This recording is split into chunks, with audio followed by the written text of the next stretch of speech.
कभी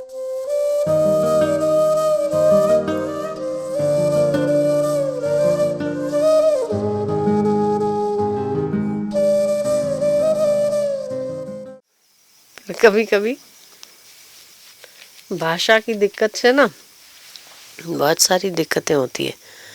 एक भाषा में वही चीज़ सम्माननीय होती, दूसरी भाषा में वही चीज़ गाली बन जाती है। एक चीज़ वही वही भाषा में सम्मानवाचक होती, दूसरी भाषा में गाली होती है। इसलिए जिस देश में जाए बिना सोच समझकर बात नहीं की जाए। भाव तो समझ आ ही जाता है कि सामने वाला बोलना क्या चाहता है। ऐसे तो बहुत सारी अन्य कई भाषाएं हैं जिसमें बोला जाता है, पर हर भाषा दूसरों को समझ आए वो ज़रूरी नहीं, पर भाव समझ आता है। हम तो ये भी देखते हैं कि हमारी भाषाएं पशु पक्षी भी समझते हैं, जो आपके पालतू होते हैं ना। जैसे गाय है, एक हमारी गाय थी, खाना ही नहीं खाए, कहीं से आई थी। तो इनका ऐसा होता है जब स्थान परिवर्तन होता है ना, तो ये लोग भोजन वोजन छोड़ देते हैं, पहले वाले स्थान की अपेक्षा कहीं और स्थान पे जाने ना इनको भी कंफर्टेबल नहीं लगता है। तो यहाँ ही तो वहाँ वो अकेली रहती थी, यहाँ वो सबके साथ रहने लगी, तो इसको थोड़ा दिक्कत का सामना करना पड़ा। सब गायों के बीच में उसको मज़ा नहीं आती, और फिर खाना है खाए नहीं, दिन भर खड़ी रहे तो खड़ी रहे, बैठी रहे तो बैठी रहे, सबके साथ चरने नहीं जाए। 1 महीना, 1.5 महीना, 2 महीना, 2.5 महीना ऐसी की ऐसी। तो हम इनको एक बार आए तो मैंने इनको पूछा, मैं कहा दुबली हो गई है बहुत। बोले खाती नहीं है। तो मैंने कहा तो तुम मूर्ख हो, खाती नहीं है तो तुमको ध्यान रखना चाहिए। नहीं खाती तो जो खाती है वो खिलाओ। बोले कुछ भी नहीं खाती, थोड़ा चखेगी फिर छोड़ देगी। तो हम उस दिन इसके पास 45 मिनट बैठे, उसको खूब प्यार किया।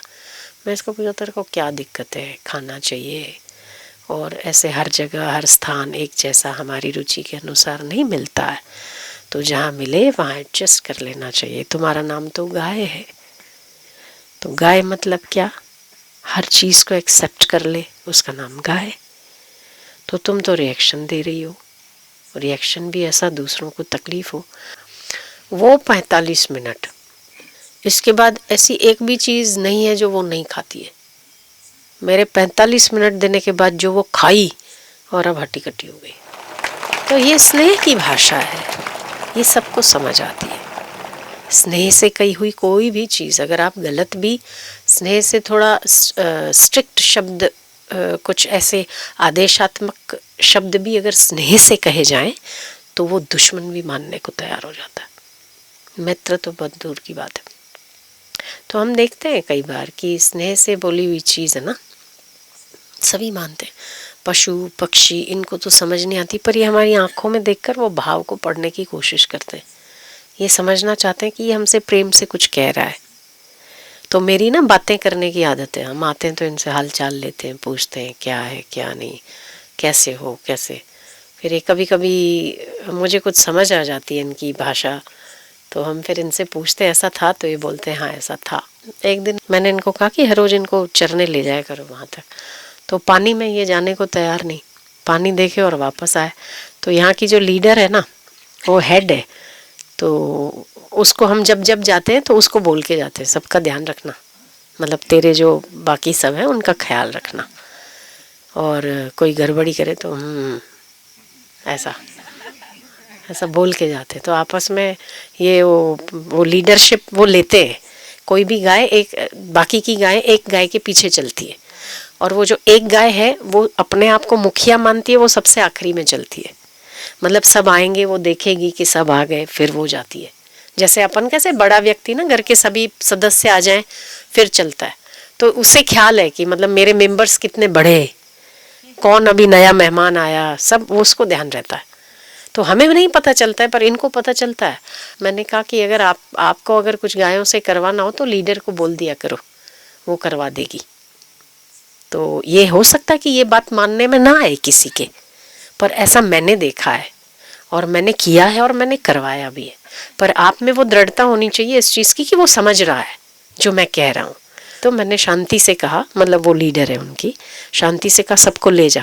तो वो ऐसी आड़ी खड़ी रही और जो भी आया उसको सींग मार के भगा देती, सबको ले गई नदी पार चराने के लिए। और इन्होंने कम मेहनत की, उससे सबसे ज्यादा मेहनत की। ठीक बात है। तो ये मेरा कहने का मतलब ये कि आप अगर कुछ कहते हैं तो इन लोगों को भी समझ आती है। ये और बात है कि अगर वो आप प्रेम से और स्नेह से कहो, आंखों में आंखें डालकर कहो, तो वो जितना समझ पाने की क्षमता में है वो उतना समझते हैं और उतना करते भी है। मुझे तो कभी कभी ऐसे लगता है कि इंसान उल्टा अवज्ञा कर सकता है। अगर ये लोग एक बार समझ जाए ना तो ये अवज्ञा नहीं करते, ये ज़्यादा निष्ठ है, क्योंकि इनमें बिखराव नहीं है। ऐसा नहीं कि इनको समझता नहीं है। तो ये जो भाषा है ना, प्रेम की भाषा, वो एक ऐसी मूक भाषा है जिसे पशु से लेकर भगवान तक समझते हैं, असुर से लेकर देव तक समझते हैं, क्रूर से लेकर दयावान तक समझते हैं। एक ही भाषा है, वो एक ही बोली जाती है, और वो निशब्दता से बोली जाती है, आँखों से बोली जाती है, अश्रुओं से बोली जाती है, प्रेम से बोली जाती है, मुस्कान से बोली जाती है। वो निशब्द है। इसलिए आप देखो संतों के पास आने वाले लोगों में कोई जात पात का भेदभाव दिखाई नहीं देता। क्यों? क्योंकि उनको नहीं है ना भेदभाव। रमण महर्षि के पास तो अमेरिका से साइंटिस्ट भी आता है, तो आपका कन्याकुमारी का गरीब आदमी भी आता है। सभी दोनों एक ही जगह पर बैठ के शांति पाते। क्यों? क्योंकि उनका प्रेम और उनकी स्नेहिल आँखें, उनकी करुणा सारी सरहदें पार कर चुकी है। उनके लिए सरहद नहीं है।